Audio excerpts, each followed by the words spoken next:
So, Kerfoot signs today, and he signs with Colorado. And I'm sure there will be people saying, well, why Colorado? Well, here's the thing. I remember when nobody wanted to go to Pittsburgh.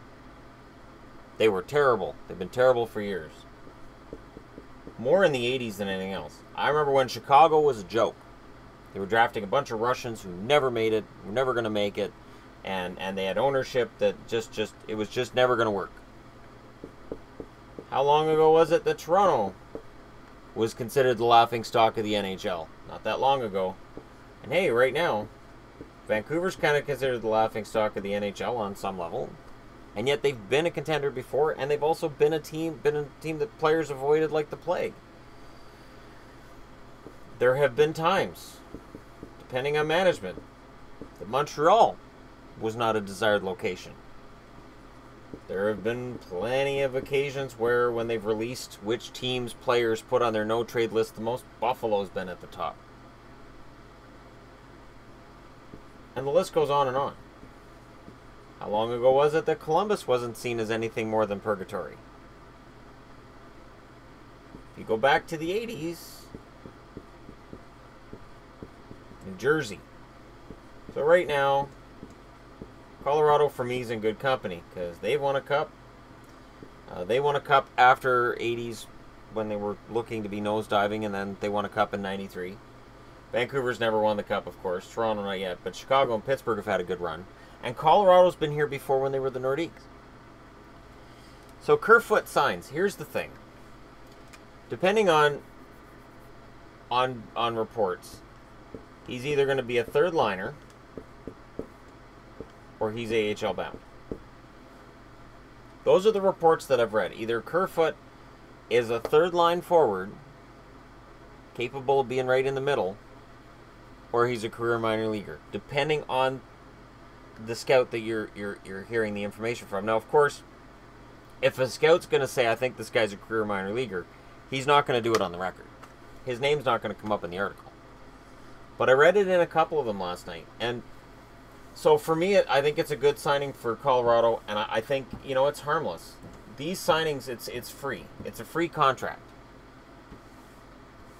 Is he going to hit all kinds of performance bonuses? Maybe. Probably not. But Colorado has space. Colorado has picked up guys this summer that I genuinely have questions about. Mainly with Yakupov. And I don't know. The thing for me that's interesting too is, so they add a forward and yet they need a defenseman badly. That's why if they trade out Duchesne, they want a defenseman back. But for Kerfoot, I think it's a smart decision. I understand why fans of the Rangers or the Sharks or whoever else was rumored to be signing with, I understand why they would say, well, wait, why would he go there? I understand why people would have that opinion. For me, it makes sense.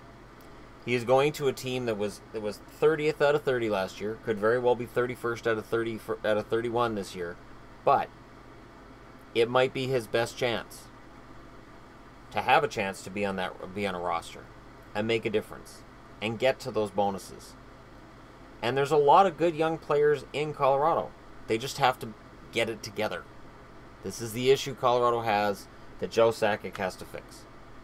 Kerfoot's not the answer, but it's a start. So, we'll see where it goes from here. I mean, guys can project what they think he's going to do this year. I think he's honestly, I think he'll probably play for Colorado. I don't know how much. Maybe for half a season, maybe for 20 games. Not every player who gets signed at this time of year becomes an NHLer. I've honestly found it kind of funny because there were people last night posting on the first Kerfoot video I did saying, oh, he's going to San Jose. He's going to the Rangers. These guys are saying it's going to happen.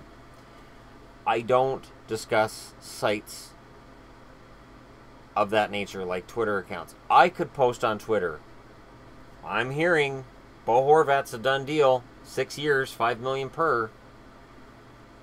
And that could get out there, and it could get posted somewhere, and it could go further, and I might be able to get more followers that way, but it would be bullshit. Because I don't know what's going on with Horvat, and I won't pretend I do. And there are people online who pretend that they have the information, and some of them are well known and some of them are not.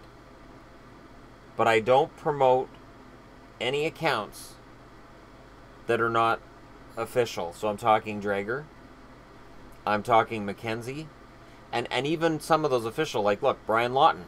I'm hearing Pasternak's on his way out of Boston. No, he's not. Absolutely not. So even that, even sometimes when it's an official, it's a real former NHL player, or it's somebody who might have inside sources, I look and go, no, absolutely not. It won't be reported here. What I reported last night about the teams that Kerfoot had came from TSN. I read something on ESPN. I read things in numerous places.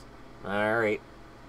But Colorado appearing to come out of nowhere, odds are Colorado's in the mix the whole time. And the person who knew about the Rangers and San Jose and Vancouver, it may have leaked out from the teams. Yeah, we've contacted. Like Vancouver, it was known that Kerfoot had a meeting with them last week. The fact that Colorado wasn't seen as a contender for his services may have been because, well, why would he want to go there? The team that a guy is saying, I don't want to go there, is the team that 5 years from now, that same guy could be saying, oh, I want to go there now. Look at Edmonton. Best example right now is Edmonton. All of a sudden, they're a popular free agent destination, and not that long ago, before this Connor McDavid guy came in, nobody wanted to go there unless they were being overpaid. So it can change, and it can change quickly. So let me know what you guys think in the comments section below. Is Kerfoot like a guy that we won't be talking about by next summer, or is he a guy that is going to surprise people and is going to be a solid NHL veteran 5-10 years from now? Is this a brilliant signing, or is it just meh? Let me know what you think. Don't forget to hit like and subscribe if you're browsing your way through, and thank you so much for watching. I'll talk to you again soon.